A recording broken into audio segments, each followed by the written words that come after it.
People-pleasing is the act of putting other people's happiness above your own, an emotional need to please others.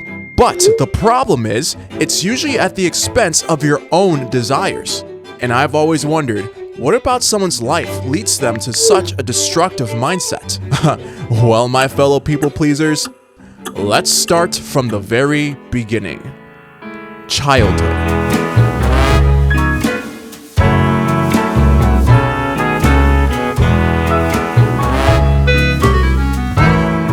We shall begin our tale following the journey of a child named Child. The child lived a normal childhood, just the same as any other person during this undisclosed time period. He hung out at the park, attended a great school, played games with his friends in the afternoon. Yep, a standard, normal childhood, with no problems or concerns about it whatsoever. Not one complaint. Not a single one.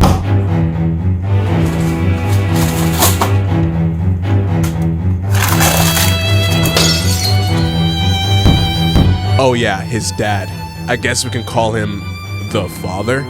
You see, the child had a problem. Throughout the years of his upbringing, try as he might, he never seemed to get on his father's good side. And the rare moments he did, it would be very brief. And as any parent would, the father had high expectations for his child. But the child quickly realized that these expectations may be coming from a darker place. Whenever the father becomes frustrated or upset, he makes sure the entire household knows it. Whenever the child makes a mistake, no matter how small, the father lashes out in rage, making it clear to everyone the anger that he felt. However, in the reverse, whenever the child shows any frustration themselves, or any emotion that the father deems unnecessary, he is quick to shut it down, making it clear to the child that he is not allowed to show emotion himself. The father usually comes home from work fatigued. Already exhausted, he then remembers the responsibilities he still has to tend to at home. While reluctantly cooking dinner, a common phrase he'd say is,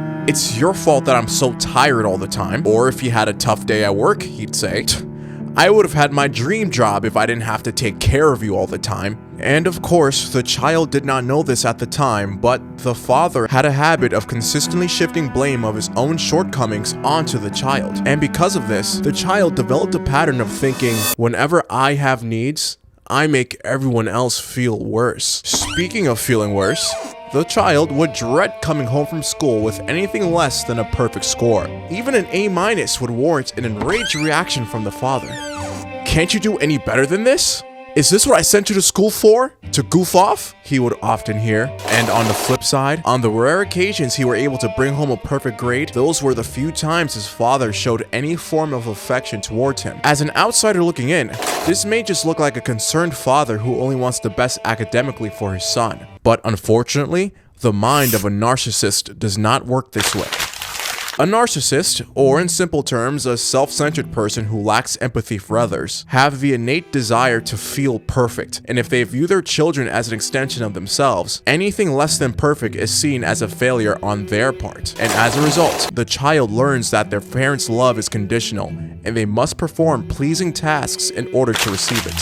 You learn to agree with everything the parent agrees with, never daring to have a different opinion, not from genuine acknowledgement, but out of survival, because you knew if you didn't, they'd become unreasonably upset or disappointed in you. You learn to talk only the way they wanted you to talk, behave only the way they wanted you to behave, look the way only they wanted you to look, all in the name of avoiding conflict and seeking the love you wouldn't have been given otherwise. But here's the kicker. This defense mechanism the child has developed in order to seek love and avoid disapproval embedded in his mind the idea that the child was responsible for his parents' emotions, which in turn stopped him from developing his own sense of self. Obviously, it's normal for a child to obey a parent's commands or desire their affection. However, parent pleasing begins when a child believes their parents' happiness or approval becomes priority over their own thoughts and feelings. Thus, they never learn to take their own feelings and aspirations into account when making decisions.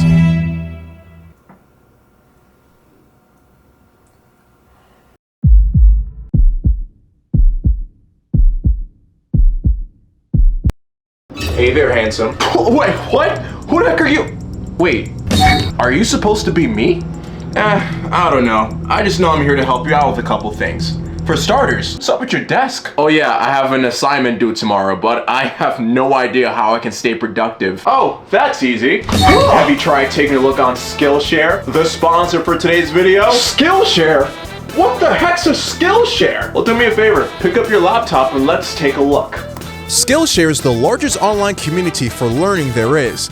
If you're someone who always loves to learn something new, or you're in a pinch and need to learn a new skill fast, Skillshare has thousands of classes you can take that can take your skill set to the next level. So you're telling me they have classes on some of my favorite hobbies too? Oh, absolutely! Tons of classes, from film, entrepreneurship, design, personal development. They even have a class on how to overcome people pleasing. But I'm sure an emotionally healthy person such as yourself, that would have no relevance to you whatsoever.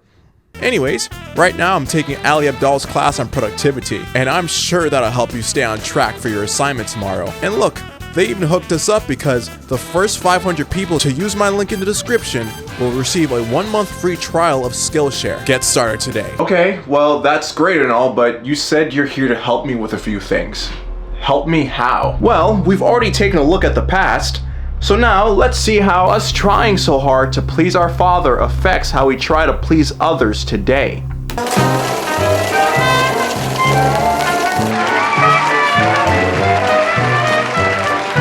Ah, wow.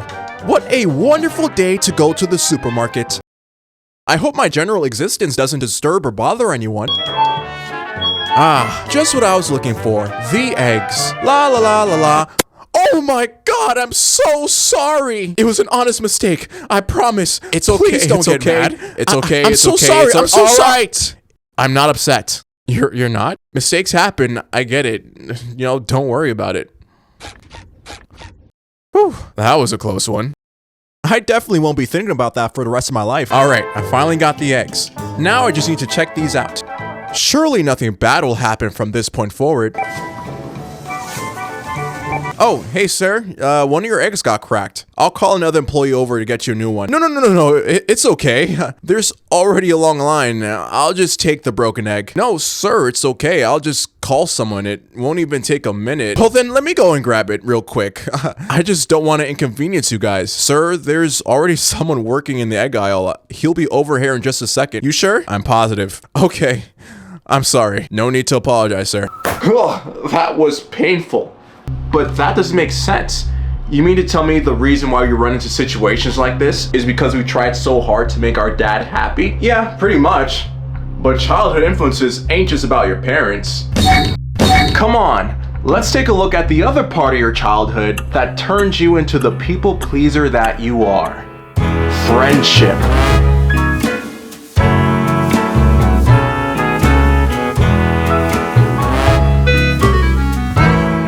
Everyone needs friends, and children are no exception. When it came to school and friendships, the child had an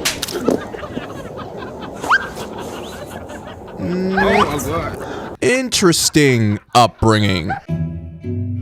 Granted, he did have a few schoolmates who were friendly towards him. However, he couldn't seem to escape the teasing that would sometimes come his way. And as anyone would, the child was confused as to where this teasing came from. All he knew was that one day, almost out of nowhere, people started calling him the weird kid, and his social status at school has been going down ever since. At lunchtime, when he wants to sit down at a table, he's often ignored, as if to say, they don't want him there. Whenever the teacher assigns a group project, whoever the child is assigned with usually throws a hissy fit, making it clear that they absolutely don't want to be partnered with him. And as you'd probably guess, he's not the first choice when it comes to picking teams for a sport, if he got picked at all. Things began to look rough for the child. He felt ostracized from his classmates. That was until one day, the child changed his approach. He noticed that once he became agreeable, his classmates began to warm up to him. In class, whenever someone made a point, he made sure to agree with what was said. And he also learned to use humor as a way to get others to like him. Whenever the opportunity arose to crack a joke in class, even if it seemed to be disrespectful to the teacher, he would take it, and it seemed to make the others happy. And similarly, when a classmate he wanted to impress made a joke, he made sure to laugh. Whether or not he actually found it funny was irrelevant. He made it a point to be nice to the popular kids, which is whose good side he really wanted to get on. He did his best to be as helpful as he could be when the chance arose. As in, he always helped out with their homework whenever they needed it. When test day came around, he was the go-to person everyone got their answers from, and everyone became favorable towards him because of it. He never offered a difference of opinion to what the group agreed on, and he never dared to stand out in a way that made him different from the others, essentially assimilating himself to the social norms. Unfortunately, by doing this, the child taught himself that people only accept me when I'm nice or helpful, thus forcing himself in a cycle of seeking approval and praise from his peers, out of fear for social rejection. And because of this fear, he forced himself to only act in a way his classmates wouldn't find weird. However, the only way that could be done was to betray what came naturally to him. He stopped doing what he thought was fun or comfortable to him in order to not seem different. Truthfully, he was never able to convince himself that he liked what he was doing or who he was forcing himself to become. But who cares? He thought. At least no one's teasing me anymore. The child kept up the charade for a while, not only ending the teasing, but successfully gaining the friendship of the people he aimed to please. However, he began to notice something peculiar. As time went on, slowly, ever so slowly, he began to not be as helpful as he once was. He himself became inconsistent with completing the homework. Therefore, he couldn't help anyone else with theirs. He tried to continue being the go-to guy for test answers, but as time went on, his answers became less and less reliable, sometimes causing his fellow classmates to fail by following his lead. Of course, he continued to be overly nice and helpful to his newer friends, but the child still felt as though they were slipping away. They interacted with him less and less. They stopped being as chummy as they once were. The people he changed his entire personality for in order to impress them, all of a sudden became lukewarm towards the child. They didn't tease him ever again, but the relationship with his classmates definitely weren't the same.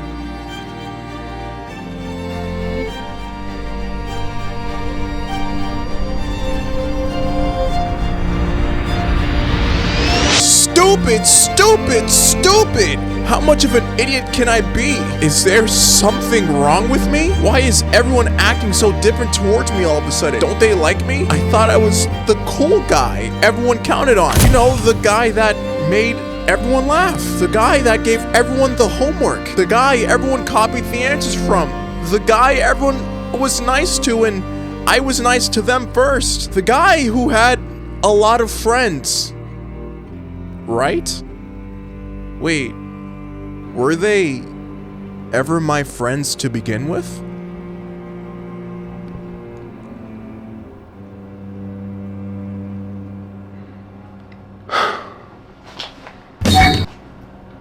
It sucks, doesn't it? Well, to be fair, our idea of what a friend is was always pretty screwed up.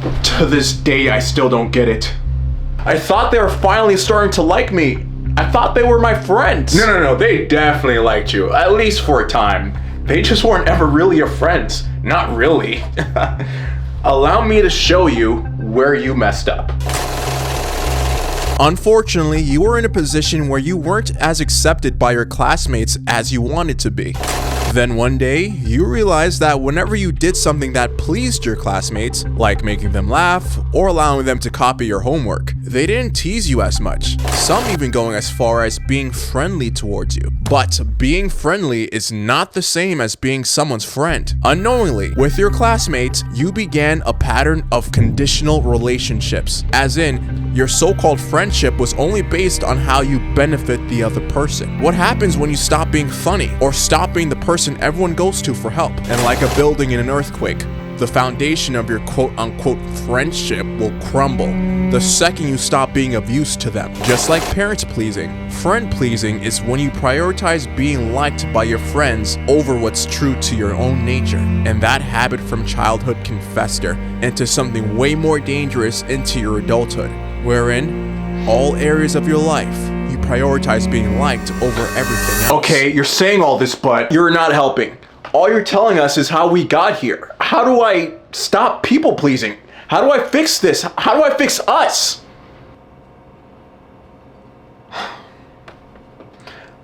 I don't know. Truthfully, I don't. At least not an answer that's satisfactory for everyone. All I know is this all started because you were taught to believe that the only way to receive love is to do whatever makes other people happy, or that being nice to everyone is the only way that you'll be accepted. The problem is that you place too high a value on not being disliked, as if it's the end of the world. And nothing gets better without practice. So you can start by actually saying no to things that you don't want to do. Can you get rid of a people-pleasing habit right away? Nah, that takes a lot of intentional time and effort to break. But everything starts with the first baby step, and that's why I'm here. To help remind you to take that first baby step. See you around, cowboy.